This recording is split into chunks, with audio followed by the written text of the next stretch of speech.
To prepare for a commercebuild e-commerce project, a business should start by defining goals and scope, deciding if it's going to be B2B, B2C, or a hybrid of both, and setting success metrics. Next, access your ERP and the systems to ensure they're supported and the data is clean, including products, pricing, and customer accounts. Then we want to map the customer journey that you identify, and that we can create special pricing rules, discounts, and contract terms. You want to organize product data and content, which includes SKUs, images, descriptions, categories, and branding assets.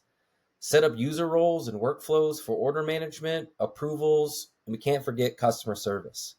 Finally, to prepare for the launch, we need to configure payments, shipping, taxes, and then test everything end to end, including the ERP integration and the self-service portals.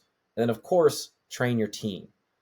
Doing all this ensures a smooth, accurate, and scalable e-commerce launch. So reach out to CommerceBuild today and kick off your project.